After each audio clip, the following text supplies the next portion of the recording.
Assalamualaikum warahmatullahi wabarakatuh. Apa kabar teman-teman? Semoga pada sehat selalu ya. Di sini saya akan mengajak kalian untuk belajar bareng mengumpas soal ujian tengah semester genap tahun akademik 2020-2021 dengan mata kuliah Akuntansi Manajemen. Lanjut ke pembahasannya untuk soal nomor 1 karena ini teori, teman-teman bisa mencari tahunya lebih lanjut. Kemudian untuk soal nomor 2 langsung aja. Diketahui biaya reparasi dan pemeliharaan mesin per bulan dari jam kerja mesin selama 2019 itu sebagai berikut. Yang ditanyakan yaitu fungsi biaya reparasi dan pemeliharaan dengan menggunakan last square method. Nah, last square method ini merupakan metode peramalan penjualan untuk masa yang akan datang dengan data-data yang ada di masa lampau, yaitu ini. Nah, kemudian fungsi biaya itu apa? Fungsi biaya itu Y ditambah A ditambah BX. Nah, untuk variabel Y ini merupakan variabel terikat karena dapat berubah akibat pengaruh variabel bebas yaitu variabel X. Nah, jadi untuk variabel Y itu yang mana? Yaitu biaya reparasi. Dan untuk variabel X itu jam kerja mesin, oke? Jangan sampai kebalik ya teman-teman. Lanjut ke pembahasan dengan menggunakan last square method, yaitu ada tambahan tabel, yaitu mencari tahu tabel X kali Y kemudian X kuadrat. Nah, untuk tabel X kali Y itu jam kerja mesin sebesar 600 dikali 7.500 menghasilkan 4.500.000 dan seterusnya sampai ke bulan 12 teman-teman bisa hitung. Kemudian untuk tabel X kuadrat yaitu dari jam kerja mesin dikuadratkan yaitu 600 pangkat 2 360 dan seterusnya sampai bulan ke-12 seperti itu sama caranya. Nah, setelah teman-teman udah mengisi tiap bulannya itu berapa, teman-teman lanjut ke paling bawah yaitu teman-teman harus menjumlahkan tiap tabelnya dari jam kerja mesin 600 ditambah 400 dan seterusnya sampai bulan ke-12 itu menghasilkan 6.550. Kemudian untuk di tabel Y 7.500 ditambah 6.000 dan seterusnya menghasilkan 85.000. Kemudian di tabel XY menghasilkan 48.050 di tabel X kuadrat yaitu 3.807.500. Lanjut untuk mencari tahu fungsi biaya yaitu Y sama dengan A tambah BX, yaitu untuk mengetahui nilai koefisien A dan koefisien B juga ada rumus tersendiri teman-teman. Jadi untuk koefisien A itu rumusnya seperti ini dan untuk koefisien B yaitu seperti ini. Nah, kita harus cari tahu yang mana dulu nih? Kita harus mencari tahu koefisien B.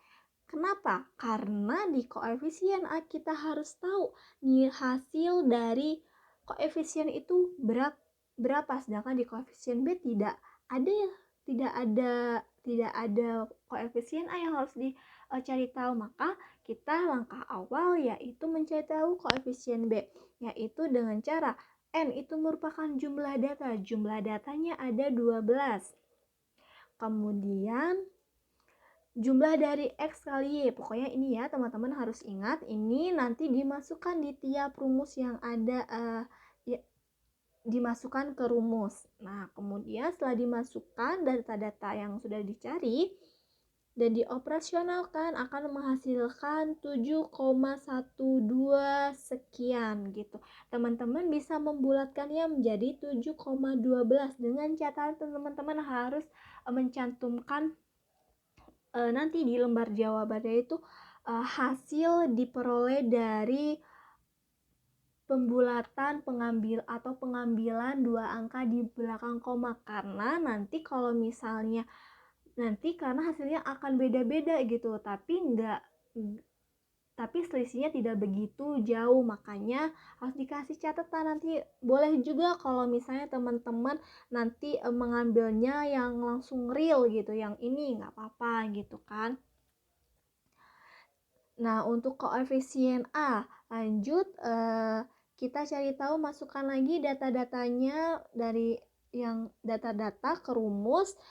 Untuk koefisien B dimasukkan 7,12 dikali 6.550, nanti dibagi data sebanyak 12 dan akan menghasilkan 3.197. Ketika semuanya udah kita ketahui, kita langsung lanjut ke masukkan ke fungsi biaya. Fungsi biaya itu tadi apa? Dia sama dengan A-nya 3.197 ditambah B 7,12 X. Selesai. Kemudian lanjut ke soal pembahasan nomor 3. Diketahui data perusahaan CBT pada triwulan pertama tahun 2020 sebagai berikut. Nah, ada tambahan catatan jika harga jual per kilogramnya itu Rp300.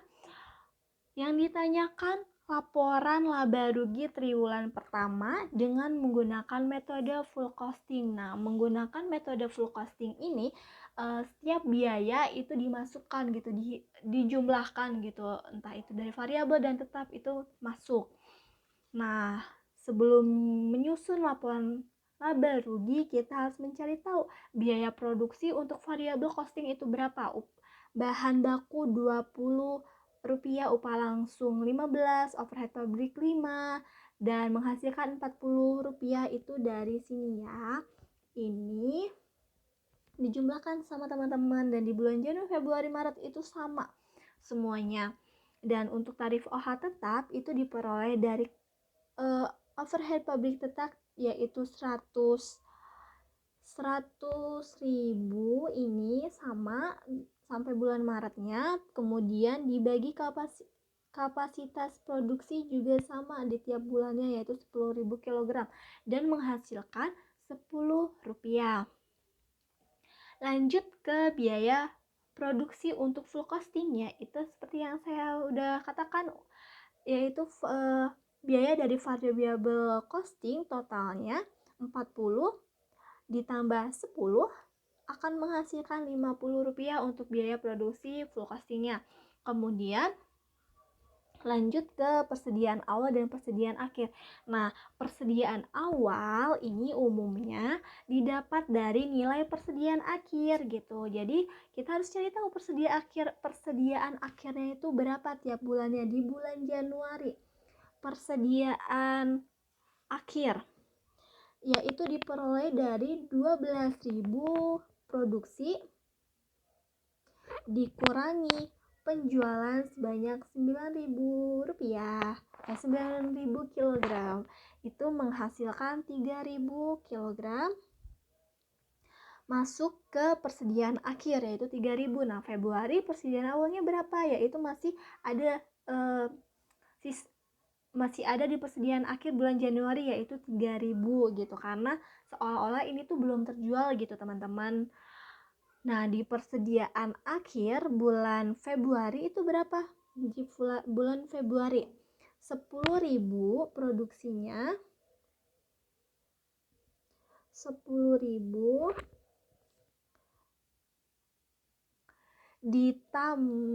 dikurangi 11.000 itu kan minus ya Rp1.000 kilogram. Tetapi kan ada produksian juga, ada kapasitas produksi juga di bulan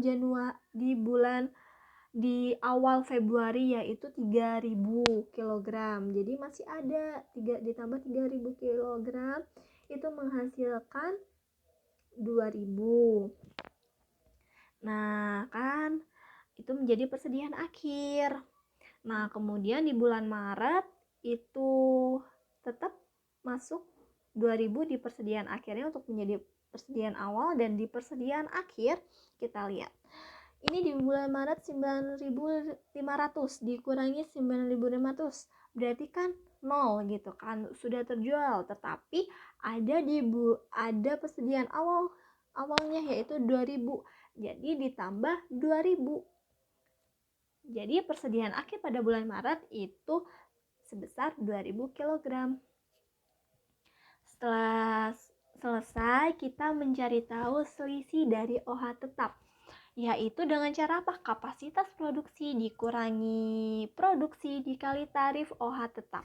Kapasitas produksi di setiap bulannya itu sama, yaitu 10.000 kg, dan nanti masing-masingnya itu akan dikurangi dari produksi tiap bulannya.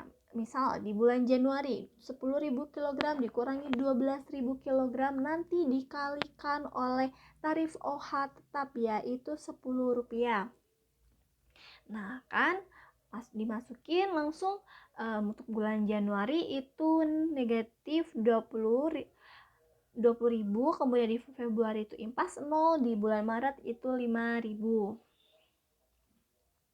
Setelah semuanya sudah selesai, itu tuh untuk nanti mencari tahu di laporan laba ruginya gitu, di tiap tabel laba rugi. Makanya kita harus cari tahu komponen-komponen, 5 komponen yang ada di atas.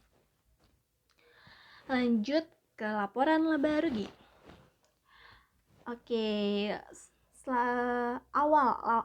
langkah awal yaitu kita harus tahu penjualan itu berapa. Penjualan ini totalnya ya.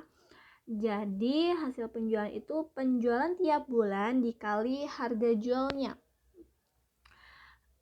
yaitu penjualan.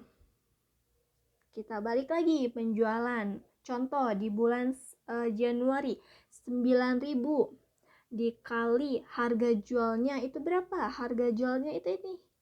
Harga jual, jika harga jual per kilogramnya 300, berarti 9.000 dikali 300 yaitu 2.900.000. Kemudian 11.000 dikali 300, kemudian dikali lagi 9.500. Nanti menghasilkan ini. Kemudian di persediaan awal, step selanjutnya di bulan Januari itu kan kok 0 ya, nggak ada di bulan Januari persediaan awalnya. Terus kemudian di bulan, untuk mencari tahu persediaan awal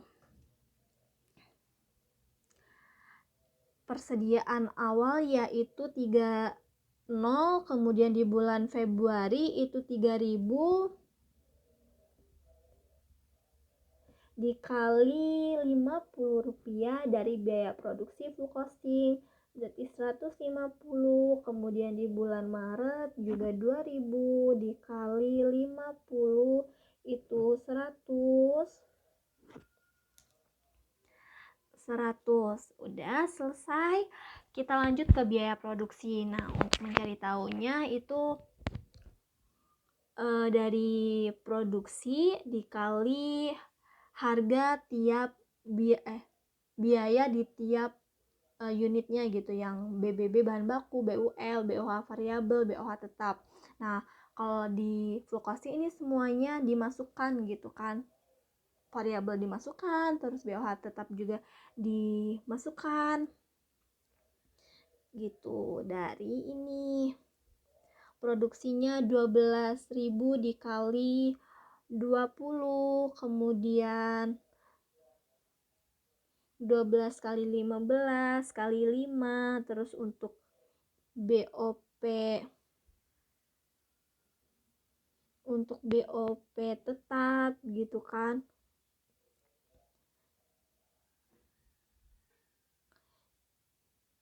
Juga sama gitu. Kalau untuk BOP tetap itu dikali ini 10.000 dari 12.000 kg dikali 10.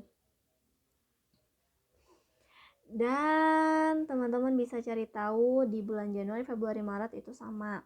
Nah, kemudian setelah diketahui, kita jumlahkan untuk menjadi total biaya produksi dari 240 ditambah 180 ditambah 60 ditambah 120 menghasilkan 600.000,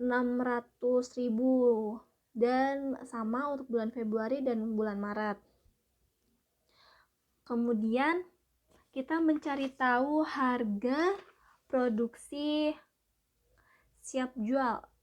Harga produksi siap jual ini dicari dari persediaan awal ditambah total biaya produksi, yaitu persediaan awal bulan Januari 0.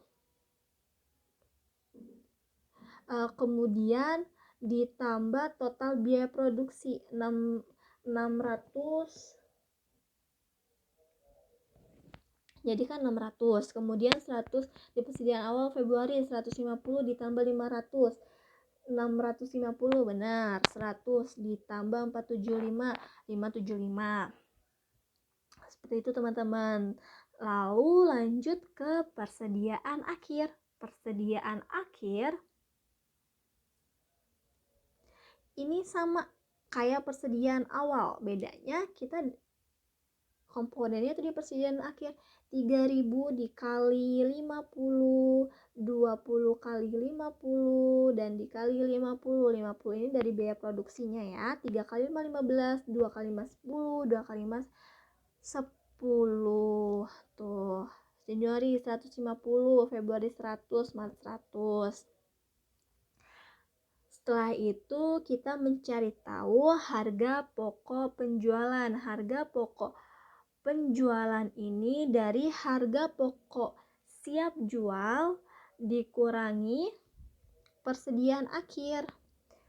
Harga pokok siap jual 600 dikurangi 150 itu menghasilkan 450. Kemudian selanjutnya sama. Udah kan? Hasilnya ini. Kemudian setelah itu masukkan lagi data untuk selisih pembebanan OH tetap. Pembebanan OH tetap yaitu ini. Yang Januari negatif 20.000, kemudian 0, kemudian ini plus 5.000. Plus 5.000. Nah, dimasukin untuk selisih pembebanan OH tetap di tiap bulannya. Kemudian ini tuh untuk mencari tahu HPP setelah pembebanan OH tetap. Yaitu HPP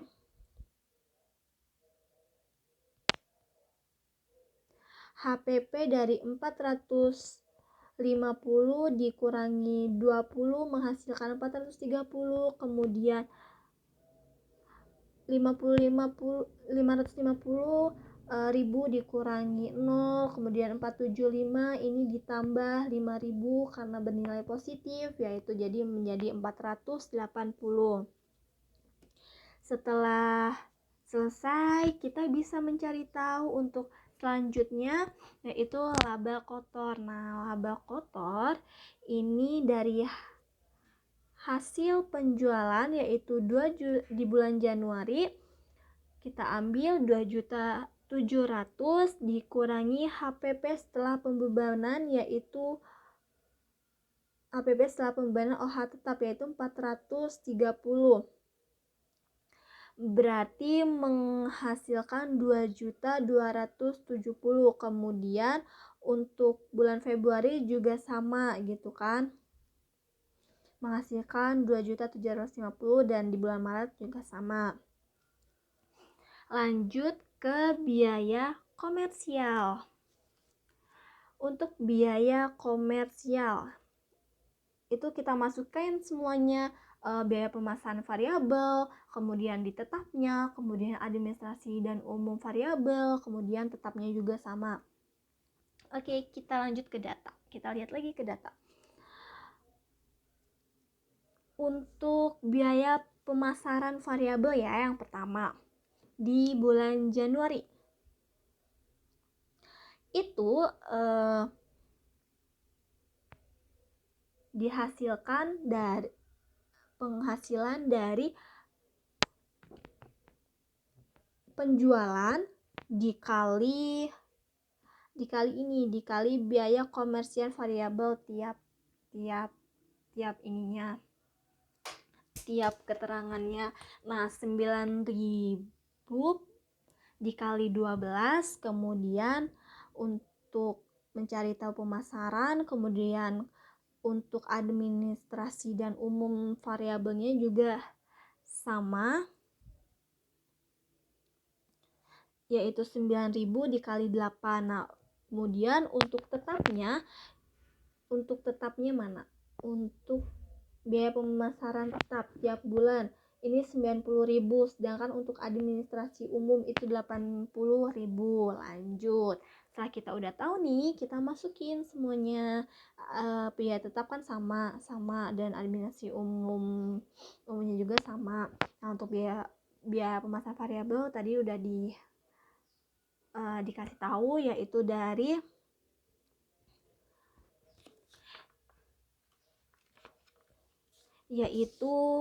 dari penjualan dikali biaya produksi yang akan dicarinya kan.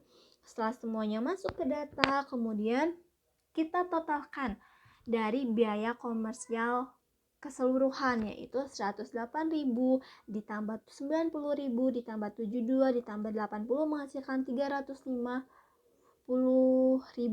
dan seterusnya sama dengan bulan Februari dan bulan Maret.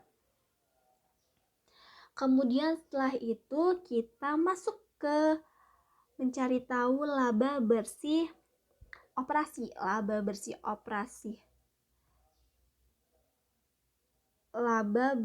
operasi Nah, laba bersih operasi ini hasil dari mana sih? Hasil dari laba kotor. Hasil dari laba kotor dikurangi total biaya komersial. Laba kotornya untuk bulan Januari 2.270.000 dikurangi total biaya komersialnya, yaitu 350. Nah, kan jadi menghasilkan 1.820.000. Kemudian untuk bulan Februari laba kotornya 2.750.000, kemudian dikurangi total biaya komersialnya 390, menghasilkan 2.360.000, dan sama gitu untuk di bulan Maret. Nah, setelah itu kita masukkan data biaya bunganya. Biaya bunganya itu berapa? Mari kita lihat. Nih, biaya bunga tetap per bulannya itu sebesar Rp30.000, sama sampai bulan Maret. Kita masukkan ke data. Nah, ini itu dikurangkan. Nah, ini itu untuk mencari tahu laba bersih. Jadi laba bersih itu diperoleh dari laba bersih operasi dikurangi biaya bunga. 1.820 dikurangi 30.000 menghasilkan 1.790, dan sama seterusnya untuk bulan Februari dan juga Maret. Oke teman-teman, jadi segitu aja pembahasan untuk akuntansi manajemen, dan saya memberi catatan untuk teman-teman yang masih bingung ini dari mana. Saya memberi catatan di bawahnya. Nah, teman-teman bisa baca dan bisa sebagai catatan untuk nanti bahan kalian belajar gitu. Sekian dari saya, terima kasih. Wassalamualaikum warahmatullahi wabarakatuh. Semoga lancar untuk ujian tengah semester periode tahun akademik 2020.